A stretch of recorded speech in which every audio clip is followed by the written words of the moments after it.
In today's video, I'm going to teach you how to create a dashboard in Monday.com, fast and easy.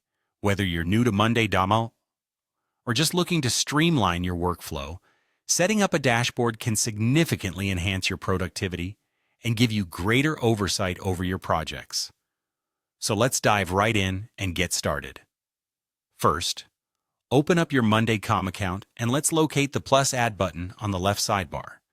This is your gateway to adding new items in Monday.com, from boards to docs, and today, we're going to focus on creating a new dashboard. Clicking this button will present you with a drop-down menu featuring a list of options to choose from.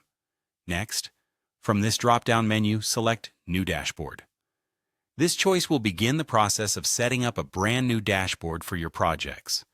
Dashboards in Monday.com are incredibly useful because they allow you to visualize your data, track progress, and ensure everything is on schedule, all in one central location. Once you select New Dashboard, it's time to personalize it. The first step in personalizing your dashboard is giving it a name.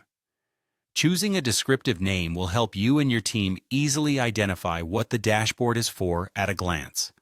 Think about the main purpose of your dashboard and incorporate that into the title.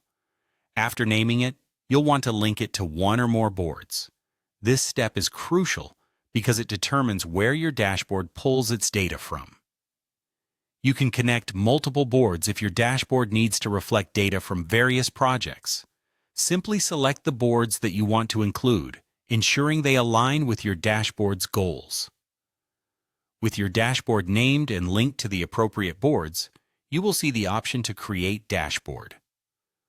Clicking this button finalizes the setup process and officially brings your new dashboard to life.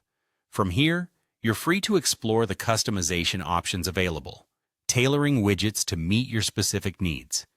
Dashboards can be customized with a variety of widgets that include timeline views, charts, workload views, and more, allowing you to visualize your data in the way that best supports your workflow. And there you have it. By following these straightforward steps, you've created a dashboard in Monday.com. As you familiarize yourself with its features, don't hesitate to experiment with different widgets and layouts to maximize efficiency. Remember, the goal of your dashboard is to provide clear insights and simplify your management process. You've taken the first steps towards a more organized and productive way of working, all thanks to the powerful tools provided by Monday.com. If you found this guide helpful, make sure to subscribe for more tips and tricks on optimizing your project management tools. Thanks for watching, and happy dashboarding.